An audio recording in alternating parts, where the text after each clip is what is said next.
have, let's call in from Manila Bulletin, Robert Lacantina. Hello, magandang hapon. Hello po. Congratulations Andres and Ashin and kay Direk. Kay Direk, Direk. So, paano mo i-describe ang chemistry ni Andres at ni Ashley? And nung nag-shoot ba kayo, madali mo bang labas yung projection nilang dalawa para maging magical in the big screen? On and off screen, they have chemistry. Tapos, dito sa pelikulang ito, di ba kapag romance yung genre, yung actors, dapat nilalabas mo yung chemistry, yung kilig. That's the least of my worries. Kasi on their own, kaya na nila yan. So talagang parang natural na yung chemistry nila. Oo. And then kay Andres and Ashin, okay, matagal na rin kayo magkakilala. Pero sa paggawa niyo ng Minamahal, anong na-discover niyo sa isa't isa na bago?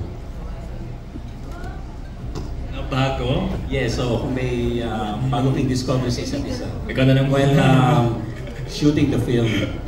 Siguro, ang na-discover ko kay Andres ngayon is sobrang nakakatawa po pala siya. Kasi before nagjo-joke siya, parang kailangan ko pakilitin yung sarili ko para matawa eh. Pero ngayon, super funny niya po. Lumabas talaga yung goofy side niya and sobrang effortless niya magpatawa. Wow, good answer. Hindi ko na-expect yun. Ano kaya? Hindi ka prepared doon. Yung bago? Andres to Ash naman. Ano yung bago na discover mo kaya? Alam ko madami ka na alam sa kanya eh. Pero ano yung bago? Di ko maisip kasi ano to. Para sa akin, like, from ang Madyanang Section E pa lang, when we were ready, first initially paired, I learned a lot of things about Ash already and parang nagagets ko naman yung character niya and everything. Oo, tama. Hinuhulaan niya. Minsan dinedeny ko na nahihiya ako. Sabi, hindi, nahihiya ka. Kasi nga, oo, tama ka. Alam niya. Ano na lang, Andres, siguro ano yung pinaka-gusto mong quality ni Ashton? Si Ash? Yes. Talagang how genuine she is. You know, even when we have our conversations on set, I really enjoy it and I look forward to it every day. And even coming to work every other day on set, I enjoy having these conversations with the Ash and yun, very genuine na. Okay, maraming salamat and congratulations sa inyo. Thank you po. Maraming salamat po. Next, let's call in from TV5, Von Belinario. Okay, let's proceed with from TikTok and People's Journal, Tita Aster Amoyo.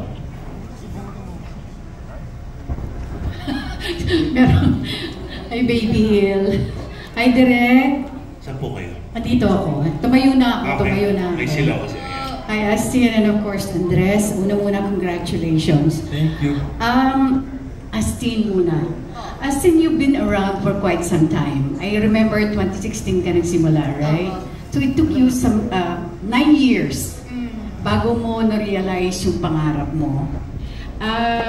Dumating ba yung point na parang medyo impatient ka na sa kahihintay na parang walang nangyayari sa career mo until of course pagdating ni Andres sa buhay mo? Siguro hindi ko masabing impatient. Siguro mas more on parang dumating ako sa point na in-accept ko na parang hindi talaga, if hindi ito yung para sa akin, parang willing akong i-give up siya or willing akong mag-take ng ibang career. And yun po yung like, yung 7 months po akong walang work, tapos dumating po yung mutya ng Section E. Andres, nauna sa iyo ang kakambal mo, of course, si Atasha, right? Nauna siya, she was ahead sa pagpasok sa showbiz. At that time kasi parang hindi ka pa decided na pumasok. So what made you finally decide na sundan mo yung yapak ng kapatid mo? Actually, prior naman, it was, we already knew, or we already kind of decided naman that it was going to go there, in that direction naman. Mas noon na lang si Tash kasi also, she finished her studies before me. And parang, we already knew in our hearts that we wanted to do this. And not only just do it for the sake of doing it, but also given the chance to really work hard and give our best with our craft, because we know that the industry is not an easy place, and you know our parents often would remind us that.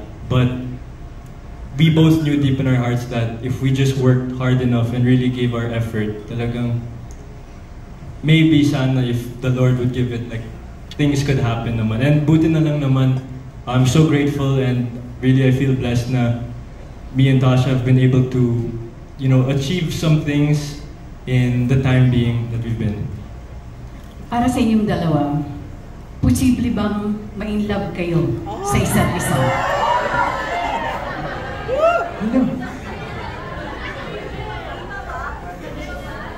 Hindi pa ba? Sabi ng mga fans, oh. Hindi pa ba? Sorry, can you repeat it? Kasi usually yung mga love teams, talaga nagkakatuluyan eh, di ba? Nagiging sila talaga. In your case, like what I asked earlier, posible ba kayong ma-inlove sa isa't isa? Although, sinasabi nung iba, hindi pa ba? Like you said, kung possible, anything is possible. Diba? Pero, di ko na masabi. Ano na? Astin? Same answer po. So, posible talaga. Malaki ang Hindi po chance. natin masasabi eh, pero tingnan po natin. Yung level ng friendship nyo ngayon, kumusta na? Nasa in a scale of 1 to 10, nasaan na? Ako 11 ako. 11 na rin ako. No, pero totoo, kami ni Ash, we're very close na, and even on the set, on working days, I would like to say, or I would like to believe na we enjoy each other's company naman. And it's always a fun time. Yeah, mas naging comfortable po kami sa isa't isa ngayon. Okay. Good pa. Alam ko dalawa lang yung tanong, pero tatanungin ko muna si Direk.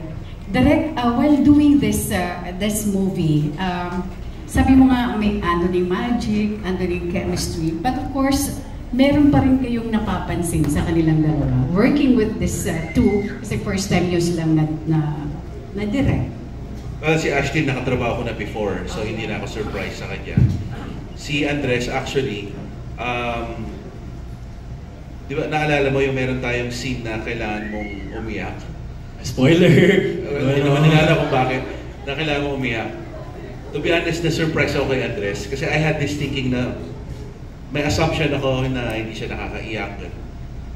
Pero nung take one pa lang, binigay na talaga niya.